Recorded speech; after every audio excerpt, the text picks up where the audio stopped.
বন্যা দুর্গত সবার জন্য সুচিকিৎসা নিশ্চিত করার কথা জানিয়েছেন সেনাপ্রধান জেনারেল ওয়াকারুজ্জামান। বন্যা কবলিত এলাকা ঘুরে দেখার পাশাপাশি ত্রাণ বিতরণ শেষে কুমিল্লা সেনানিবাসে ব্রিফ করছেন সেনাপ্রধান জেনারেল ওয়াকারুজ্জামান। সরাসরি চলে যাচ্ছে সেখানে। আরও অনেক কাজ করতে হবে, এখানে আত্মতুষ্টির কোনো কারণ নাই।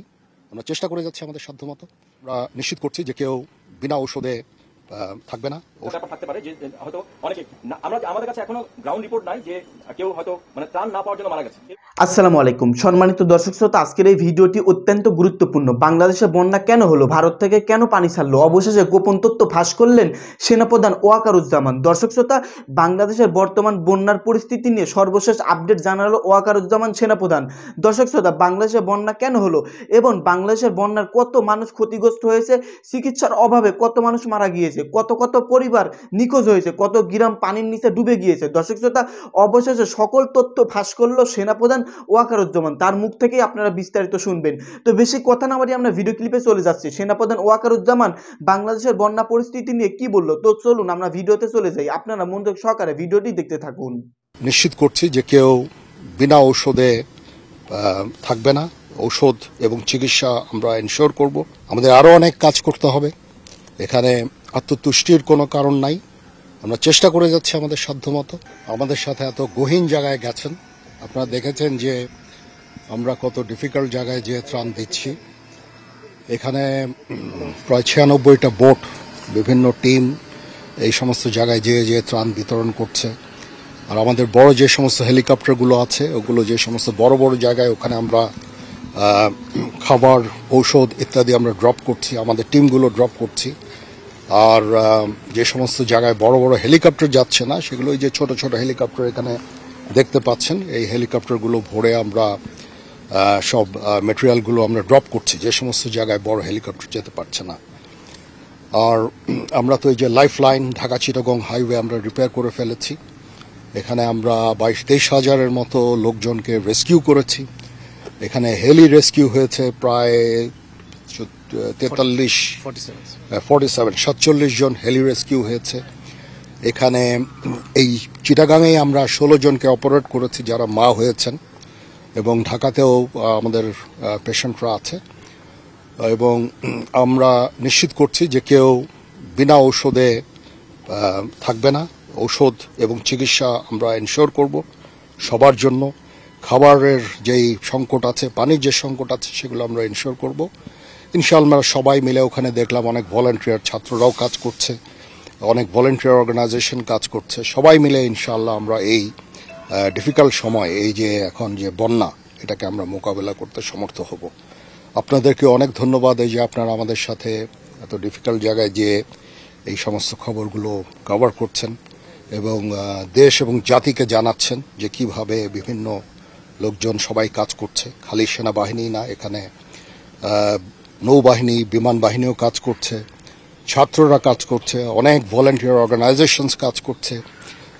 আমরা সবাই মিলে ইনশাআল্লাহ এই সমস্যাটা মোকাবেলা করব ইনশাআল্লাহ। একটা প্রশ্ন ছিল, আমরা আমাদের অলরেডি 1200 জন লোকের মতো আমরা বিভিন্ন টিমে অলরেডি কাজ করছে।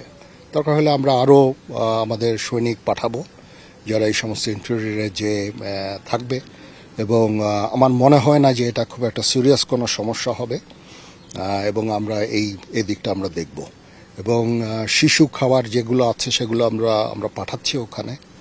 এবং চিকিৎসার জন্য যত ঔষধ, তারপরে মেডিকেল টিম, 10টা মেডিকেল টিম অলরেডি কাজ করছে।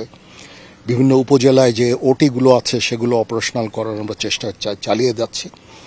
তো ইনশাল্লাহ আমার মনে হয় যে আমরা ভালোভাবেই কাজ করে যাচ্ছি। ইনিশিয়ালি 2-3 দিন ওয়েদার খুব খারাপ ছিল, কোনো হেলিকপ্টার ফ্লাই করা যাচ্ছিল না। তারপর থেকে যখন একটু ওয়েদার যখন স্বাভাবিক হয়ে এসেছে, একটু বেটার হয়েছে, আমরা কাজ শুরু করেছি। আমাদের আরও অনেক কাজ করতে হবে, এখানে আত্মতুষ্টির কোনো কারণ নাই।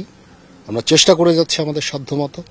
এখানে ল্যাপসেস থাকতে পারে, বাট আমরা আমাদের সাধ্যমতো আমরা চেষ্টা করে যাচ্ছি। আমি যে দেখলাম যে লোকজনের স্কিন ডিজিজ, এবং এই স্কিন ডিজিজের জন্য অলরেডি ওষুধ গেছে, ওষুধ দিচ্ছে।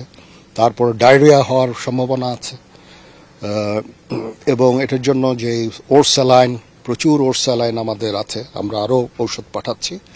এবং আমাদের যে টিমরা যারা কাজ করছে, আপনারা হয়তো দেখেছেন ওখানে যে ছাগলনাইয়া উপজেলায় ওখানে লম্বা লাইন, এবং যখন আমরা সমস্ত রিলিফ দিয়ে ফেরত আসছি তখন আর লাইন কিন্তু নাই। তার মানে 2-3 ঘন্টার মধ্যে সবাইকে চিকিৎসা দেওয়া হয়েছে। তো এরকম ভাবে ইনশাআল্লাহ আমরা কাজ করে যাচ্ছি এবং আমরা সবাই মিলে ইনশাআল্লাহ এই যে সমস্যা, এই সংকট থেকে বের হয়ে আসতে পারবো বলে আমি দৃঢ় বিশ্বাস করি ইনশাআল্লাহ। আমি কিন্তু যে একটা পয়েন্ট হাইলাইট করছি খুব স্ট্রংলি, সেটা হচ্ছে সমন্বয়ের ব্যাপারটা।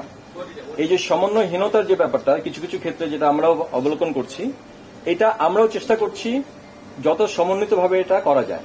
আমাদের পদক্ষেপগুলো কি কি ছিল আমরা কিন্তু অলরেডি শুরু থেকে আমরা করেছি, যে আপনাদের আমি বলেছি আঞ্চলিক সমন্বয় কেন্দ্র করা হয়েছে। আমাদের মনিটরিং সেল আছে, আমাদের সঙ্গে আমার সঙ্গে আমরা সব প্রতিদিন সন্ধ্যায় বসছি, আমরা মন্ত্রণালয়ের সঙ্গে সমন্বয় করছি। বিকজ আপনারা জানেন আমরা প্রধান উপদেষ্টা অফিস হিসেবে আমরা ফার্স্ট রেসপন্ডার হিসেবে কাজ করছি, বাট মূল দায়িত্বটা হচ্ছে মন্ত্রণালয়ের সাথে তাদের সঙ্গে আমাদের সমন্বয় প্রয়োজন, সেটা আমরা সার্বক্ষণিকভাবে করছি। আমাদের বাহিনীগুলোতেও সমন্বয় কেন্দ্র আছে, সমন্বয় করা হচ্ছে। যখন আমরা আঞ্চলিক পর্যায়ে চলে যাচ্ছি, আমি বলেছি 3টা আঞ্চলিক সমন্বয় কেন্দ্র প্রথমে হয়েছিল কুমিল্লা, চট্টগ্রাম, সিলেট, এবং তারপর আমরা যেহেতু পাইকগাছা একটা ডেভেলপ করেছি, আমরা এখন খুলনাতেও একটা করেছি। বাট সমন্বয় কেন্দ্রগুলো সংগঠন আপনারা হয়তো পুরো জানেন, আমরা মিনিস্ট্রিকে দিয়ে দিয়েছি এবং আমরা হচ্ছে এনজিও প্রতিনিধিদের কাছে আমরা হস্তান্তর করি। হয়তো আমরা এখন আপনাদেরকেও দিয়ে দেবো, আপনারা এটা মাস মিডিয়াতে ছড়িয়ে দেন। কারণ ওখানে আছে আমাদের যে কোঅর্ডিনেটর, চিফ কোঅর্ডিনেটর, যিনি সশস্ত্র বাহিনীর জ্যেষ্ঠ অফিসার, ওনার নাম্বার আছে। উপজেলা পর্যায়ে আমাদের যারা আছে তাদের নাম্বার আছে, এবং যারা ওখানে মিনিস্ট্রি থেকে আছে এবং নির্বাহী অফিসার এবং জেলা পরিষদ, ওনাদের সবার নাম্বার আছে। তো আমরা যেটা মনে করি, আসলে সবাই যদি আমরা একটু সমন্বিতভাবে কাজ করার নিজেরা থেকে উদ্যোগ নেই, সমন্বয়টা ভালো হবে। কারণ সমন্বয় কেন্দ্রগুলো আছে, যেটা আপনারা হয়তো খেয়াল করেছেন যে সবাই তার ব্যক্তিগত উদ্যোগে হোক, কিছু কিছু গ্রুপের উদ্যোগে হোক, তারা চলে যাচ্ছেন। কিন্তু যখন চলে যাচ্ছেন, আমি ছিলাম হেলিকপ্টার, আমি যখন ফ্লাই করলাম 2 দিন আগে, তখন দেখা গেল যে বিশাল বড় জ্যাম। আপনারা সবাই জানেন, আপনারা হয়তো অনেকেই ওই হেলিকপ্টারে ছিলেন। তো এটা বেসিক্যালি হচ্ছে সবাই যে একটা আবেগী হয়ে এবং আবেগপ্রবণ হয়ে সবাই চলে গেছে ত্রাণ নিয়ে, যে যেটা পারে। কিন্তু আলটিমেটলি যেটা হচ্ছে রাস্তায় কনজেশন হয়ে গেছে, ওনারা কিন্তু যেতে পারেন না।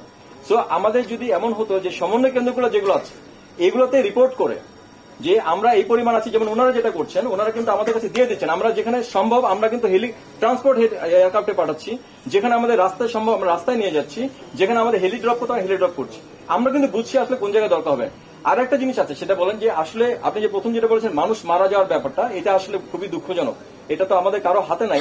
এটা আমি যেটা মনে করি, যেটা কিছুক্ষণ আগে আলোচনা হচ্ছিল, যে হয়তো আকস্মিকতার কারণে এখানে একটা ব্যাপার থাকতে পারে, যে হয়তো অনেকে আমাদের কাছে এখনো গ্রাউন্ড রিপোর্ট নাই যে কেউ হয়তো ত্রাণ না পাওয়ার জন্য মারা গেছে। এরকম আমাদের কাছে আমরা মিডিয়া ফলো করছি, আমরাও এরকম কোন রিপোর্ট আপনাদের কারো কাছ থেকে কখনো শুনি নাই।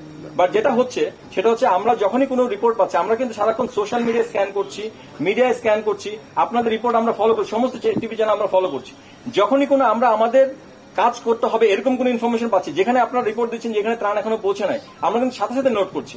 আমাদের হেলিকপ্টার ফ্লাই করার আমরা নিজেরা রেকি করছি, আমরা নোট করছি কোথায় এরকম হাত দেখাচ্ছে, লাল কাপড় আছে। আমি নিজে হেলিকপ্টার ছিল, আমি লাল কাপড় ওখানে ড্রপ করেছি। তারপরে মনে করেন যেখানে কোনোভাবে আমরা খবর পাচ্ছি সোশ্যাল মিডিয়াতে, আমরা ওখানে ভেরিফাই করছি। আমাদের আসলে সবার একটা সমন্বিত প্রচেষ্টা দরকার। আমার সমন্বয় কিন্তু আসলে এমন একটা ব্যাপার, আমরা বলতে পারবো না 100% সমন্বয় হয়ে গেছে, বাট আমরা চেষ্টা করছি আরো এটা সমন্বিতভাবে কাজ করার জন্য। আমরা যেভাবে চিন্তা করতে পারছি আমরা সেভাবে করছি, যেটা আমরা ওই সমন্বয় কেন্দ্রগুলোর মাধ্যমে। আমার মনে হয় সবাই আমরা যদি ওইভাবে করি, যে সমন্বয় কেন্দ্রগুলোকে রিপোর্ট করি এবং তাদের কাছ থেকে আমরা কি ধরনের হেল্প চাই, তারা আমাদের কি ধরনের হেল্প করতে পারে, বা আপনি ত্রাণটা নিয়ে যে তাদের কাছে যদি হ্যান্ড ওভার করে দেন, সে কুমিল্লা আপনি হ্যান্ড ওভার করে দিলেন, অথবা আপনি চট্টগ্রামে হ্যান্ড ওভার করে দিলেন, সিলেটে হ্যান্ড ওভার করে দিলেন, ওই ত্রাণটা হয়তো আমরা বেটার ম্যানেজমেন্ট করতে পারবো। বা আমাদের সঙ্গে যারা কাজ করছেন, এনজিও কাজ করছেন, মন্ত্রণালয়ের লোকজন কাজ করছেন, সিভিল প্রশাসন কাজ করছেন, তাদের মাধ্যমে আমরা এটা রিচ করার চেষ্টা করতে পারবো। এখানে কিন্তু দেখেন সশস্ত্র বাহিনী সমস্ত জায়গায় যেতে পারবে না, এইটা আমাদের সম্ভব না। আমরা শুধুমাত্র দুর্গম এলাকাগুলোতে যাওয়ার চেষ্টা করছি, যেখানে অন্যদের পক্ষে যাওয়াটা কষ্টকর।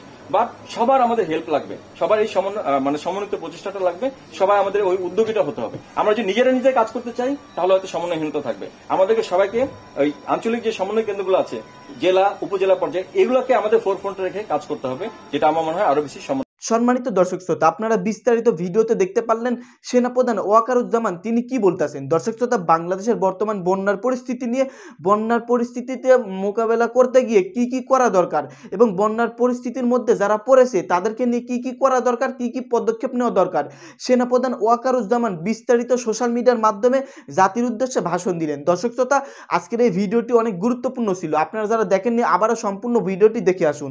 যাই হোক, এই সম্পর্কে আপনাদের মতামত কি? সেনাপ্রধান ওয়াকারুজ্জামান যে ভাষণটি দিল এই সম্পর্কে আপনাদের ব্যক্তিগত মতামত থাকলে ভিডিওর কমেন্ট বক্সে অবশ্যই জানিয়ে দিবেন। ধন্যবাদ আজকের এই ভিডিওর সঙ্গে থাকার জন্য।